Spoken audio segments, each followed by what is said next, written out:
Pour s'imprégner de la ville, je trouve qu'il faut l'arpenter au petit matin.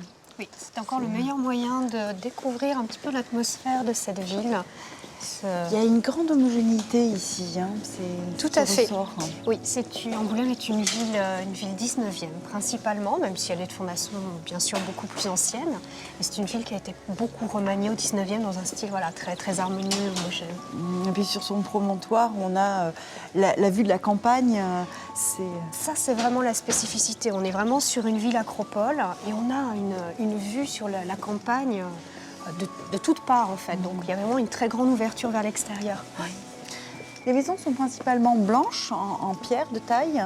Oui, ça c'est aussi une caractéristique. Donc cette ville est implantée sur un plateau rocheux, plateau calcaire. Et donc on s'est servi de la pierre qui était localement présente. Et c'est un calcaire qui est spécifique puisqu'il y a des traces de petits fossiles. Et c'est du calcaire coquillé. Voilà c'est comme on l'appelle localement, la pierre d'Angoulême.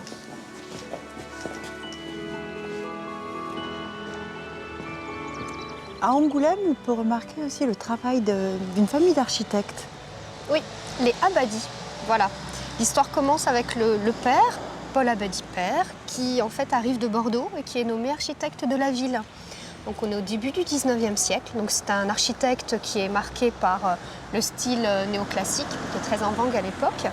Et son fils en fait va suivre les pas de son père, en étant architecte lui aussi. Ils vont construire des bâtiments comme l'hôtel de ville. Enfin, exactement. Voilà, la grande construction de Paul Abadie fils, c'est cet hôtel de ville qui s'implante à l'emplacement de l'ancien château des Comtes d'Angoulême.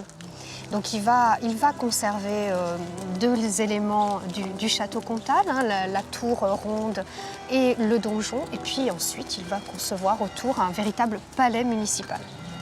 Une architecture très éclectique, qui se puise à la fois ses influences dans le répertoire médiéval avec les gargouilles, dans le répertoire aussi Renaissance avec la façade de l'aile des festivités. Donc à chaque fois, à chaque aile, chaque fonction du bâtiment correspond à un style particulier.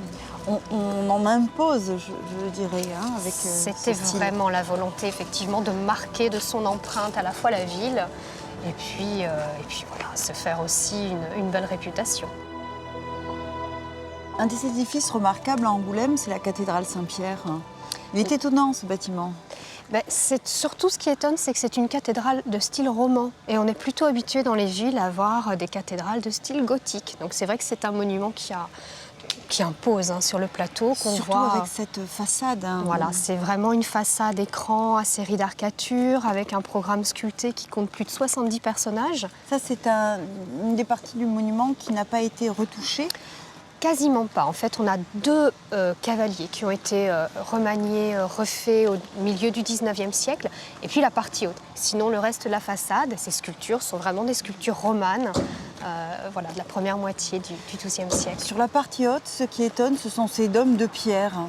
Alors ça, ce sont les ajouts effectivement du 19e siècle, du milieu du 19e siècle, réalisés par l'architecte Paul Abadie fils, qui va en fait entreprendre un très grand chantier de restauration de 1850 à 1870 et qui va pour lui achever la façade. Il imagine pour lui qu'elle n'était pas terminée. C'est du calcaire ? C'est du calcaire coquillé, toujours. Donc on ne sait pas le lieu précis d'extraction des pierres, mais en tout cas, c'était de la pierre d'Angoulême. On a un style byzantin avec ces dômes de pierre, je trouve. Alors, c'est effectivement le style romano-byzantin qu'affectionnait particulièrement Paul Abadie fils. Et faut pas oublier que c'est quand même le concepteur de la basilique de Montmartre, à Paris. Donc on retrouve toujours cette influence, effectivement, dans son œuvre.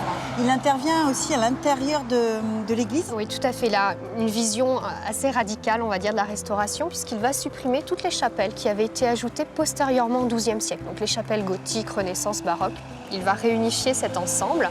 On va garder effectivement ce couvrement de 3 coupoles qui existait de l'origine, mais c'est vrai que les murs latéraux ont été vraiment réunifiés selon son optique.